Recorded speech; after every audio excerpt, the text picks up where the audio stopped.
Bienvenue dans Réflexions sauvages. Ici, c'est l'endroit où on se lâche. On parle de ce qui nous fait vibrer et surtout, on dit les choses comme elles sont. Je suis Andy et ensemble, on va explorer la vie sans filtre, les relations, le self-love et toutes ces petites réflexions qui nous rendent plus fortes. Installe-toi confortablement, prends un café, un thé ou un verre de vin et prépare-toi à des discussions 100% vraies, pleines de rire et de réflexion. Allez, c'est parti. Réflexions sauvages, let's go.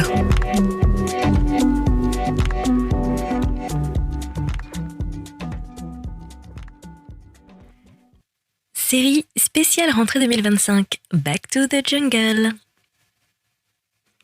Et épisode 1, j'ai rien foutu de l'été et maintenant je panique. Est-ce que c'est grave, docteur ? Bon, ok, j'ai une question sérieuse. Est-ce qu'il existe un prix pour la personne la plus inactive de l'été ? Parce que si oui, je suis candidate, jury et trophée en même temps. Pendant que les gens faisaient du paddle à Bali ou du yoga sur des rochers en Corse, moi, j'ai fait des siestes. Beaucoup. Et j'ai binge-watché une série espagnole dont j'ai même pas capté tous les dialogues, mais c'est pas grave. L'important, c'est que j'étais dans une forme d'extase paresseuse. Mais là, bam, septembre. Et avec septembre, vient le bruit des stylos qui grattent, le retour des gens un peu trop motivés sur LinkedIn, et la fameuse question « Et toi, t'as fait quoi de ton été ?» J'ai regardé les murs et j'ai kiffé. Voilà. Mais maintenant, j'ai cette sensation étrange, un mix entre panique, culpabilité et besoin de reprendre le contrôle. Genre, je veux devenir une meilleure personne en 48 heures. Mais je veux aussi rester dans mon lit. Tu vois le topo ?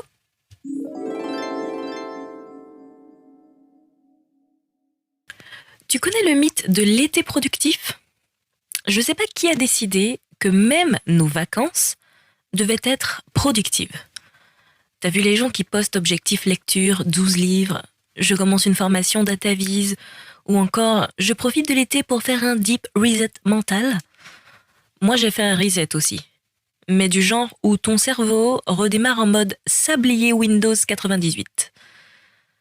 Et non, je ne me suis pas levée à 5 heures pour faire un ice bath à jeun, j'ai pris des bains, mais dans ma transpiration, avec la canicule. La rentrée, beaucoup ont l'angoisse de la page blanche. Tu te retrouves là, le 1er septembre, avec ton agenda neuf et tes ambitions plein la tête, et ton cerveau, il est toujours en RTT. C'est comme vouloir faire un marathon avec des tongs. Tu as la volonté, mais pas les moyens logistiques. Par exemple, un jour, j'ai essayé de me motiver en regardant une vidéo de meufs ultra organisées sur TikTok. En vérité, j'ai fermé au bout de 14 secondes. J'avais même imprimé un planning couleur pastel. C'était beau, mais il est resté très vide. Enfin bref. À la rentrée, on a aussi le retour du syndrome de la recharge ratée. Et là, tu te dis... Mais putain, j'ai eu 2 mois pour me reposer, pourquoi je suis encore crevée ? Spoiler, c'est parce que dormir, c'est pas guérir. Recharger, c'est pas juste dormir 10 heures et espérer renaître.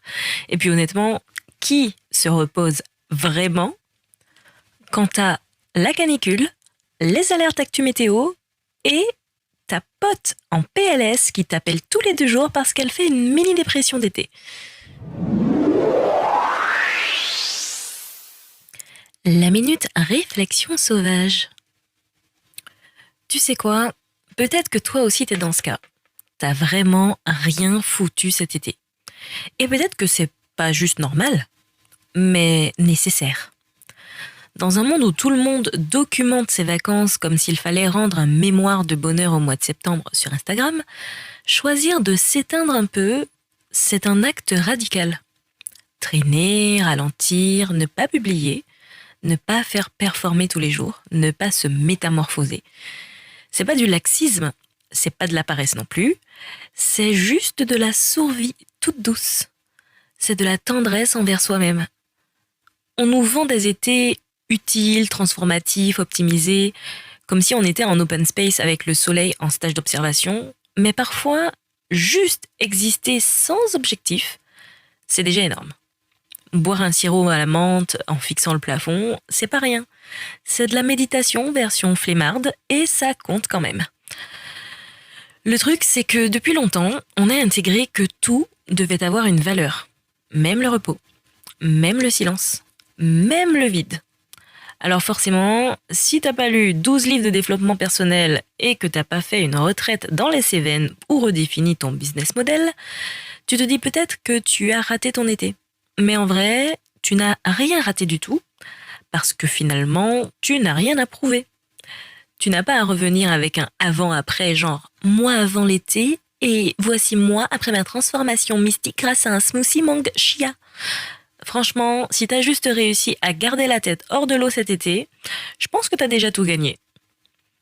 Dans cette époque qui valorise trop la renaissance perpétuelle, parfois, on a juste besoin de s'allonger sur son canapé et de ne pas renaître du tout. Juste de respirer, juste être là. Et si aujourd'hui, on revient à la rentrée sans feu d'artifice ni vision board, c'est ok. On revient quand même. Avec un cœur un peu cabossé peut-être, un bronzage inégal, une to-do list flippante, oui, mais on revient quand même. Et franchement, ça c'est déjà la magie. Parce qu'à chaque fois qu'on se respecte et qu'on dit non à la surenchère, à la course et à la comparaison, on se choisit soi-même.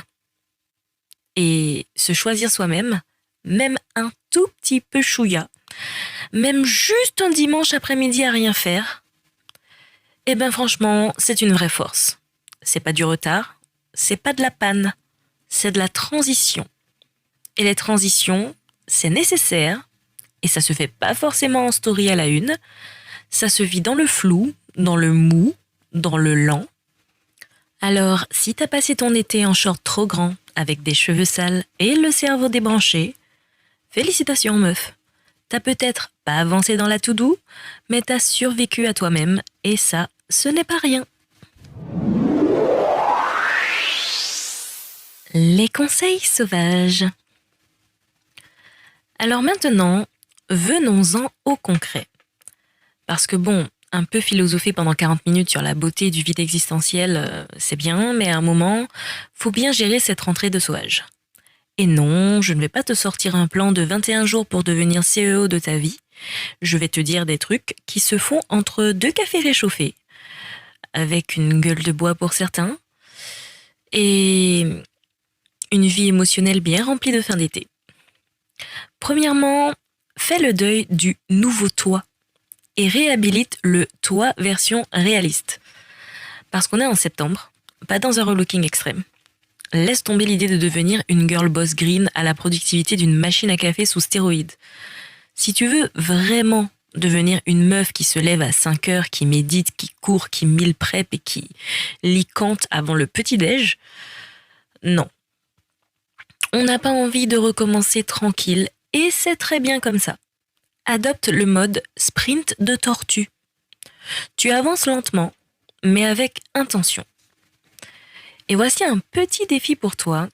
Choisis une seule micro-chose qui te fait du bien. Genre, je sais pas, boire un vrai verre d'eau le matin, mettre du mascara, ou dire non à un truc chelou ou relou. Et célèbre cette chose comme si t'avais couru un semi-marathon. Tu verras, ça fait du bien. Deuxièmement, ne te compare pas aux gens sur LinkedIn. Sauf si tu veux pleurer dans ta tisane. Les gens sur ces plateformes ont déjà fait le point sur leur vision 2026, repris le CrossFit avec plaisir et déployé leur roadmap de rentrée, soi-disant. Toi, t'as peut-être juste réussi à te lever sans crier.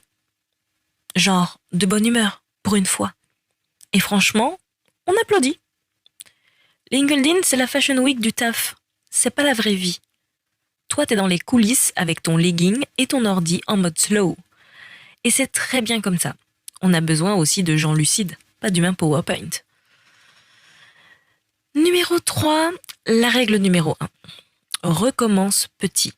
Vraiment petit. Tu veux te remettre en route? Pose-toi une seule question chaque matin. Qu'est-ce que je peux faire aujourd'hui qui va me faire du bien sans me cramer les neurones? Pas besoin de commencer par la grande réunion stratégique de ta vie. Commence juste par te laver les cheveux ou répondre à ce mail vieux de 2 semaines sans excuses gênantes ou juste t'habiller aussi. Fais une to-do list si t'en as besoin, tellement ridicule qu'elle te fera sourire. Genre, en 1, trouver mes chaussettes. En 2, boire une boisson qui n'est pas un spritz. En 3, dire un mot à voix haute. Et raye des trucs au fur et à mesure, même si ce sont des conneries. Raye, tu verras, ça fait du bien. 4e, sois ta propre boss. Gentille. Pas celle qui te surmène. Imagine que tu es à la fois la version employée et la version patronne de toi-même. Si tu parlais à un collègue comme tu te parles à toi-même, on est d'accord qu'il serait déjà parti en arrêt maladie. Donc, douceur, validation et humour. Tu peux te dire, on est un peu lent ce matin, mais on avance quand même. Pas, t'es nul, t'as rien foutu de l'été, bouge-toi. Change ton dialogue intérieur de manager toxique et transforme-le en copine encourageante en pilates. 5e, crée-toi un petit rituel de fausse motivation. Tu sais que t'as pas vraiment envie de t'y remettre, mais tu peux faire semblant pour ton cerveau. On appelle ça le fake it cute until you make it chill. Petits exemples de rituels de rentrée. Fais-toi une playlist spéciale, genre je reprends ma vie en main avec Beyoncé, Aya et un peu de ABBA, on va pas juger. Tu peux aussi t'acheter un carnet trop beau, genre un que tu kiffes, tu vois. Moi par exemple, une fois je me suis acheté un carnet avec une petite peau en poil. Et dedans tu notes rien de spécial. Juste des mots qui te font rire, des pensées comme ça qui te traversent l'esprit. Tu peux aussi allumer une bougie à la cannelle, c'est bientôt l'automne, dès que tu ouvres l'ordi, comme si tu lançais un sort de productivité. Rends ta reprise sexy, ou au moins ironique. Parce que tout est toujours plus facile avec un peu de mise en scène. Et au moins, ça aura eu le pouvoir de nous faire rire. 6e, ton énergie est précieuse. Ne la donne pas à n'importe quoi, ni n'importe qui. On a souvent plein de sollicitations. Les potes relous, les collègues surexcités, les gens qui veulent que tu reprennes à fond. Et tu peux répondre non merci, pas maintenant, ou alors je vais y réfléchir en 2026. Et enfin, 7e, garde-toi des mini-pauses sauvages, même en pleine reprise. Un épisode de ta série nulle du moment, un moment où tu ne fais rien, un moment où tu refuses d'être performante.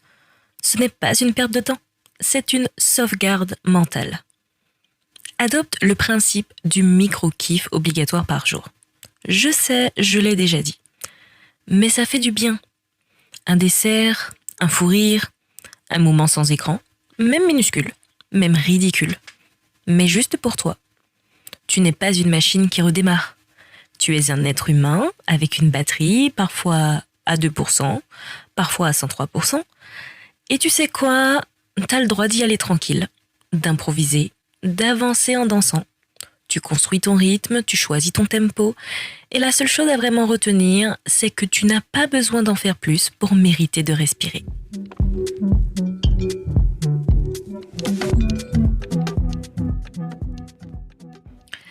Alors voilà, cette rentrée, on n'est pas obligé d'être en forme olympique, ni même d'avoir un plan de bataille. On a le droit de reprendre la route avec une tongue et une basket. Ça avance quand même. Et si quelqu'un nous demande ce qu'on a fait de notre été, on peut répondre « Eh bien, j'ai appris à m'écouter. C'est plus dur qu'un trail dans les Alpes. » Et rappelez-vous, c'est déjà assez. On est déjà assez.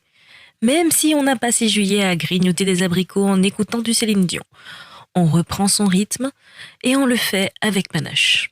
Alors on enfile notre couronne invisible et notre crème solaire, parce que le soleil tape encore, faut pas déconner, mais c'est notre rentrée, pas celle d'Elon Musk. Et pour ceux qui ont remarqué que les épisodes précédents ont été quelque peu brouillés car il y a eu quelques bugs, sachez que tout est rentré dans l'ordre. Voilà, et que normalement dans les prochains épisodes de Réflexions sauvages, aucun souci n'est à venir. Je vous dis à très vite pour de prochains épisodes de Réflexions sauvages et pour cette rentrée 2025. Bon courage, à très vite et à très bientôt.